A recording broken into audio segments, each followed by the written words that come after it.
Good morning and welcome to an ACT Chess Association live stream of their online events, which are currently being run in Canberra ACT on chess.com. We're down to one stream a week now, and we're down to one event a week because two of the evening chess clubs are now back in operation. Tuggeranong on Monday nights, Canberra Chess Club on Thursday nights. Still waiting for word on Gungahlin Chess Club when we go back. Haven't heard anything, unfortunately, from the venue there. Street Chess is running on Saturdays as well. So rather than clash these online events, we're only holding them when the clubs aren't meeting, which means we're down to the Wednesday Rapid, which is held at 7 p.m. on Wednesday nights. So last night was our Wednesday Rapid and had a field of 12 players, including myself. It's quite rare that I play in any of these events, but just before the deadline, to start, there was only 9 players, which meant it would have been a 4-round event instead of a 5-round event. So I threw my hat into the ring at the last second to bring it up to 10 players. And then, somewhat weirdly, 2 more players entered after the first round had started. So we finished up with 12 players. In the end, it finished in a tie for first place between Harry Press and myself. We both finished on 4 out of 5. There was a big tie for third place between candidate Master Hui Li, Nick Bear, Malik Amir, and Tim Pearce, who all finished on 3 out of 5. The game I'm showing you today isn't the game played between Harry Press and Sean Press, because that ended in a one-move disaster. In that I'd started off winning my first 3 games, and Harry had entered late and was on 2 out of 3, and we were paired in round 4. So after my first move of e4, I went for the cheeky draw offer. Except I clicked the resigns button by accident, and because I didn't have confirm resigns turned on in my settings, the game ended at that point, and Harry picked up a free point, courtesy of my clumsy fingers.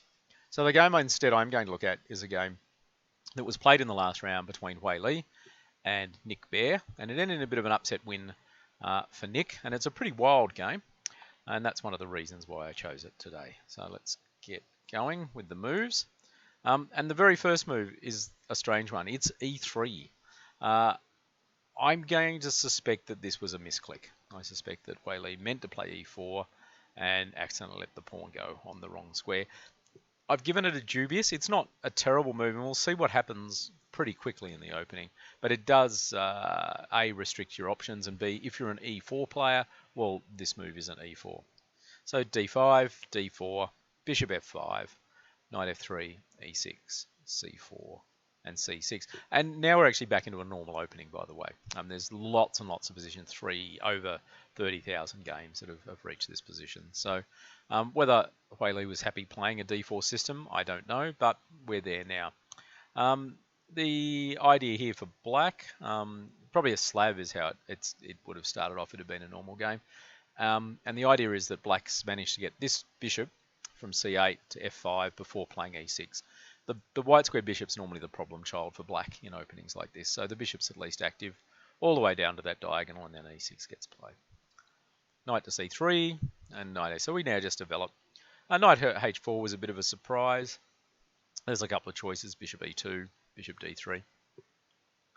But again, this is still theory. Bishop goes back to g6. We can take and take and play a move like h3. Just to blunt the open H file. F3 was played in, so bishop g4 was played first, just to be a little bit disruptive. Queen b3 is probably better for white if you have this position. Just leave the bishop hanging out there on g4. You're hitting b7, so you're gaining a tempo.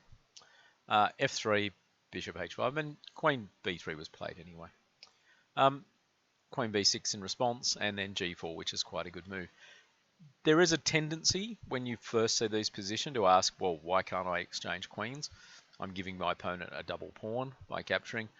And you do, but as you'll see later, you're also giving your opponent an open rook file. And I'll get to that in a second. So g4, bishop back to g6, and c5 was played. The other alternative is g5 here, just to start looking for space. Knight h5, and having said you don't swap queens, c takes d5, c takes d5, and e4 is the right idea here. So although both kings are in the center, white has a little bit more space, especially in the center. If black takes, we get the 2 pawns on e4 and d4. and a slight lead in development, but with the white squared bishop and the dark squared bishop easy to bring out, find some good squares. The knight on d8, b8 still has to find the right square for itself. But having said that, white's better mainly because of the 2 pawns across the middle. c5, trying to encourage the exchange of queens, because after a takes, as I said before, queen takes, a takes, double pawn, sure, but the open rook file. As much as rooks are powerful pieces, of course, they start in terrible locations on the board. And it does take some time to give them open files to work on. So if you give your opponent an open file for free, in this case, you're actually doing the work for them. So the double pawn, sure, but nothing's going to attack those double pawns for a long time. And in the meantime, the a pawn here has to either move to a6 to be defended, which means that the b6 square becomes weak and the knight can happily jump from c3, a4 up to b6. And also the rook's already on a good square. So that's normally why you don't take, and the queen actually went back to c7. Bishop to g2, so we keep developing. Knight bd7. Now g5, h5, and f4. White has tried to control especially all the dark squares with the pawns, with this strange little V-shaped structure, which is quite unusual. But it does leave this guy on c1 out of play. So bishop e7, bishop d2, black castled, and white decided now was time to chop the bishops and grab the 2 bishops. I'm a little bit interested in this decision. It's probably a good decision, but at the same time, I'm just wondering whether white maybe thought they weren't allowed to castle queenside because the rook was passing over this square. But it turns out that you can castle in this position. It's only the king that has to worry about passing over attack squares. The rook can quite happily jump across if they wanted to. But anyway, knight takes g6 gives white the 2 bishops. Albeit one of these bishops, the one on d2, isn't doing much at the moment. And then castle. Okay. So this position so far is a little bit odd. No pawns have been captured. So that's the first thing to point out. And there's only one open file, which is the H file for the moment. And the advantage of having 2 bishops in a blocked up, not quite blocked up position, but in a clogged up position like this isn't always as great as having 2 bishops in an open position. But nonetheless, black decides to open the position up, but does it in the wrong way. f6 was the right idea here, threatening the g5 pawn. Instead went for e5, and now this position becomes kind of a succession of tricks, which end up working in black's favour, but white missed a few good moves here. F takes e5 is the right move. Here, yep, sure, bishop takes g5 is being played here, but what you're giving up is a wing pawn for a central pawn, and central pawns are so much more valuable, as the follow-up will demonstrate. e4 is a good move. Bishop takes, rook takes, and if we play d takes e4 here, knight takes e4, and white is significantly better for 2 reasons. One, a knight's going to just plant itself on d6, and that's just going to cause havoc for black. It's going to control lots of squares around the king, and also the f7 pawn is currently unprotected, so the queen on b3. So just taking control of the center like this works really well for white.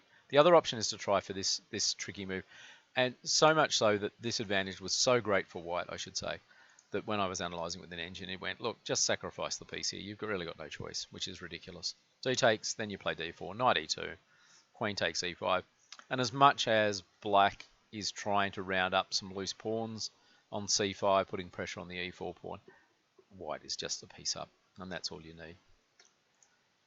Instead, white actually played bishop takes d5, looking for a trick of their own, which does not work. The trick is, after c takes, knight takes d5, the knight is attacking here and here, and you actually can't move your queen to defend the bishop. And so knight takes e7 check, winning back the piece, and a whole lot of other stuff is good. So you play knight takes c5, d takes c5, queen takes here, and it looks okay. You haven't dropped a bit. And I mean, you've had to give back material, but at the moment it's completely even. But then white actually does have a big advantage in this line as well. Bishop c3, and now you've still got the knight on e7. You're also looking at Bishop goes up to d6 here. Then you just play king b1, and then you're bringing the rook to the c file where the queen is currently located. The knight's on a very nice central square. The bishop's attacking the pawn on e5. The knight on h5 is doing absolutely nothing. So this position's quite good for white. So black played the right move here. Played e takes f4. Okay, doesn't take the bishop, takes pawn. After bishop takes f7, I said this game was a little bit messy and wild. Takes on g5. Knight jumps to e4. F takes e3. Okay, and if white had followed up now with knight d6 check, king b8, bishop takes e3, this position just very slightly favours white for a couple of reasons. The g6 pawn is currently hanging. The knight on d6 is really good. So we do have mate threats on b7 if the black queen ever decides to leave its defensive role. And if he doesn't leave the defensive role, then it's kind of stuck there forever. Instead, knight takes g5 was definitely a mistake. E takes d2, rook takes d2, and queen f4 is a nice move. You're attacking the knight on g5. The knight on g5 tries to move.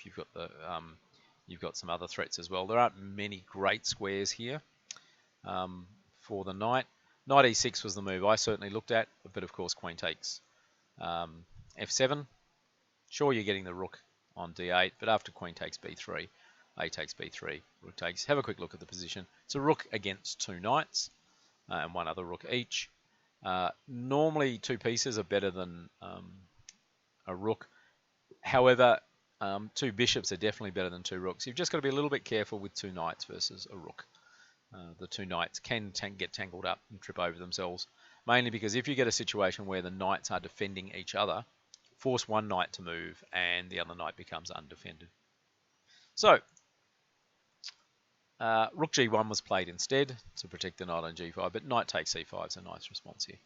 You're hitting the queen, pawn takes, you just take the rook on d2. So white played queen check to get out of that line, king goes across, but the pin on the d file still counts for something. Queen g4, and now they've got a little bit weird here. Knight d3 check, king c2, knight b4 check, not double check, knight b4 check there. What could have been played instead was rook takes here.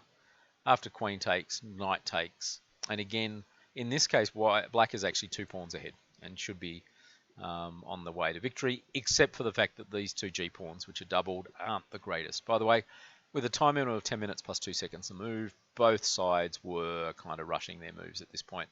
So after knight b4, king c1, knight went back to d3 again because of the pin the rook can't take. Again, you could have tried queen e3 here, and after bishop takes, knight takes a2, king d1. Black is probably a little bit better in this position. The exposed king being the real issue here. Knight d3, king c2, knight b4, and I swear that black would have been happy with a draw in this position. After king c1, knight d3, shake hands, neither side loses on time because both players were very short of time. But white, surprisingly, probably didn't realise how much trouble they were in and played king to b3. And now it's pretty bad. Queen takes d2 could have just been happily played here. Queen e3 is a little bit more subtle because after king takes b4, then you take on d2 with check. And the king went back to b3, but now black is just completely winning this position. Rook takes d4, and the queen's under attack. So much so that the best move was to give away the queen, but even then, forget it. Black's completely winning. Instead, the queen went to e6, and black had a nice choice. Could have played queen d3, and the game would have ended instantly because that's mate. Instead, played rook d3 first, and then after king a4, realised that b5 was checkmate there. So that was a win for Nick Bear in the last round. Upset win over Wei Li. But it wasn't necessarily Wei Li's night. I managed to scam him earlier on from a lost position. He walked into a mate against me. Although he did win a game in about 11 moves, which I was almost tempted to show you because it's a kind of salutary lesson about getting your queen trapped. But nonetheless. So a couple of things here. Okay, e3 is not the best opening move. I wouldn't recommend it. But if you can then scramble a little bit, you do get to a proper position after something like knight c3. The real mistakes for both sides happened around at this point. Black prematurely trying to force open the position, and then white actually playing for tricks and having explode in his face after he takes F4. So that was from last night's ACT Rapid Play event. We're down to one event a week, so you're only going to see me on Thursday mornings now, normally around 10 o'clock, doing a summary of that. Otherwise, if you're here in the ACT, there's plenty of face-to-face chess now happening. Street chess Saturdays, Tuggeranong Mondays, Canberra Chess Club Thursdays. Note, Tuggeranong does have a limit, and you have to contact them in advance if you want to come and play. And then hopefully Gungahlin will be opening up very shortly. If you're from interstate and have played in a number of these events, thanks for coming to play. The Wednesday one is still running. Unfortunately, the long time control tournaments on Thursday have now finished up, but thanks everyone who took part in those. And who knows, we may resurrect them at some later stage. But until then, thanks for tuning in. Until next week, I'll be seeing you.